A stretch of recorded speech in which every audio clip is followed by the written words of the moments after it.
kwento na sa bagay ang mga pelikula or teleserye base sa tunay na buhay. So, iniisip ko, may nangyari ba talagang ganun na mag-hire ka ng isang... Ang Casanova po kasi is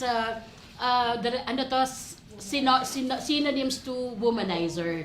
So, nag-hire siya ng isang womanizer. Anyways, so ito na in real life. Oh my gosh, in real life. Ano ang pinakamatinding challenge sa relasyon ninyo na nangyari pero na-overcome naman ninyo? Siguro yung yung unang beses kaming naghiwalay. Oh. Yun na yun. Yung Pero mag-boyfriend- challenge.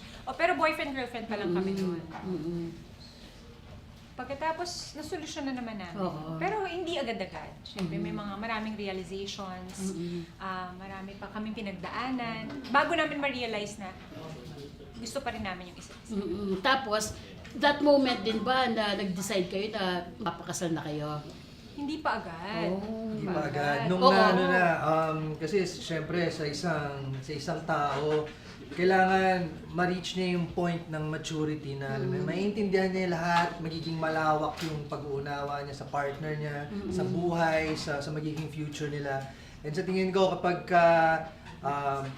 narating na nung tao na yun, yung estado na yun, doon ka mas madaling makakapag-decide na seryosohin, punta sa next level yung relasyon nila. Oo, correct. Di ba yung sinasabi nila na pag mag-boyfriend, girlfriend pa lang kayo, may iba ka pa madidiscover pag talagang officially naging kayo na talaga. Oo, Marami pa. Kayo, eksakto bang ganun ang na-experience ninyo?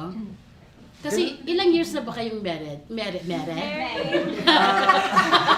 Ilang years na ba 3 kayo? years pa lang 3 naman. years. Pero mga nasa 10 years na kami together. Oo. Pero yun, yung difference nun nung mag-boyfriend, girlfriend pala kayo, to 3 years na married na.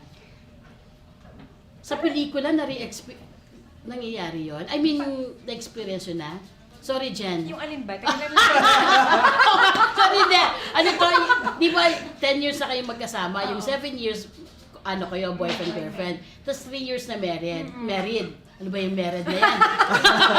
So, ano yung difference yung dalawang yun? At saka, i-relate natin sa pelikula, na-experience nyo ba yun? Yung sobrang hindi mo na kinakaya or sobrang talak, like those? Sa situation namin ni Dennis,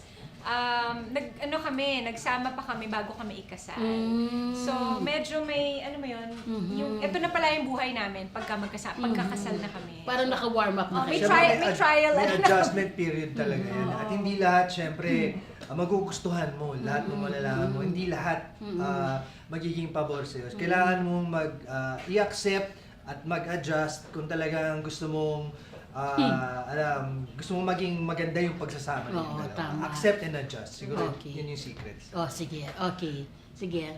Pinawisan ako.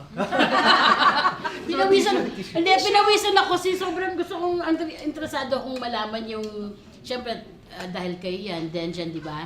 Nakikichismis ako.